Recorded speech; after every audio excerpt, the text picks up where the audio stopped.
Hello everyone, welcome again on my YouTube channel. इस video में हम बात करने वाले हैं सीपीडी के बारे में। सीपीडी जीएनएम थर्ड ईयर का एक टॉपिक है ओबीजी बुक का, जिसकी फुल फॉर्म है सेफालो पेल्विक डिसप्रोप्रिएशन।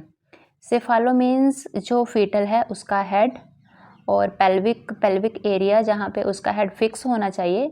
डिसप्रोप्रिएशन मतलब कि जहाँ पे बेबी का हेड फिक्स होना चाहिए वहाँ पे वो प्रॉपर तरीके से फिक्स नहीं है। तो ये एक कंडीशन है जिसमें बच्चा पैदा होने के लिए तैयार है, लेकिन माँ के पेल्विक एरिया से गुजरने में मुश्किल हो रहा है।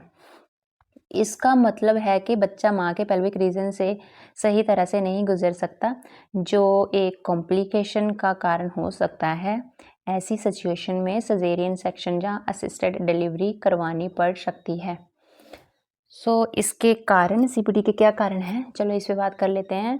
सीपीडी कई कारणों से हो सकता है, जैसे pelvic size and shape.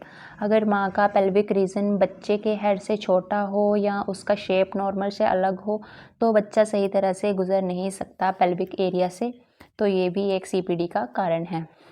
Second है fetal size and position.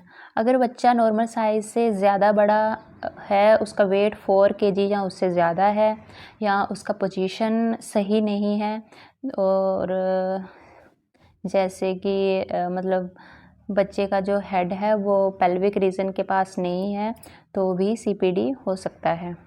Third है abnormality in the foetal skull और पेल्विस। कुछ केसेस में बच्चे की स्कल या माँ के पेल्विक रीजन में कोई एबनॉर्मलिटीज़ हो सकती हैं जो पेल्विक रीजन से गुजरने में रुकावट पैदा करती हैं, जैसे कि माँ के यूट्रस में पेल्विक रीजन के पास फिब्रॉइड्स हो गई हैं या कोई ट्यूमर हो गया है, तो वो भी बच्चे को पेल्विक रीजन से बाहर निकलने में प्रॉब्लम पैदा कर सकती हैं। तो उसके बाद है मल्टीपेरी, 4th पॉइंट पे। तो अगर माँ पहले से ज़्यादा बार प्रेग्नेंट रही है तो पेल्विक मसल्स जो हैं वो स्ट्रेच्ड हो सकते हैं, जिसकी वजह से सीपीडी हो सकता है। फिफ्थ है ओबेसिटी। मोटा होना भी एक फैक्टर हो सकता है, क्योंकि एक्सेसिव फैट पेल्विस एरिया पर प्रेशर डालता है एंड सीपीडी की कंडीशन पैदा करता है।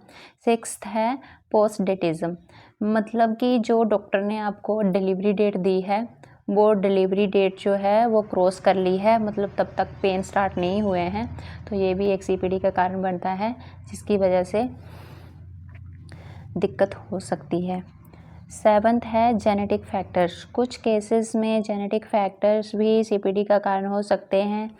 ये कुछ कॉमन सीपीडी के कारण हैं, लेकिन हर केस अलग होता है और हेल्थ केयर प्रोवाइडर के थ्रू प्रॉपर इवैल्यूएशन की ज़रूरत होती है। तो चलो बात करते हैं कि इसको कैसे इवैल्यूएट करेंगे, डॉक्टर कैसे एग्जामिन करते हैं, कैसे पता चलता है कि सीपीडी है। तो फर्स्ट है एब्डोमिनल एग्जामिनेशन। तो ज़्यादातर गायनोकोलॉजिस्ट इसी इवैल्यूएशन के द्वारा पता लगाते हैं कि सीपीडी की कंडीशन है। वो पेशेंट को स्पाइन पोजीशन में लेटा के पेल्विस एरिया पे अपनी इंडेक्स फिंगर और थंब के सहायता से बच्चे का हेड पकड़ते हैं और उसको मूवमेंट करने की कोशिश करते हैं। अगर बच्चे का हेड हिल रहा है तो इट मीन्स ये सीपीडी है। बच्चे का हेड जो है वो पेल्विस एरिया पे अच्छे से फिक्स नहीं हुआ है, तो इस केसेस में नॉर्मल डिलीवरी कराना मुश्किल हो जाता है।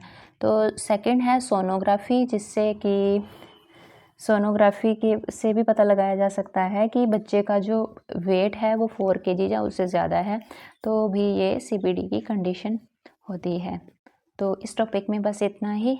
बाय बाय, बात करेंगे नेक्स्ट वीडियो में किसी और टॉपिक पे।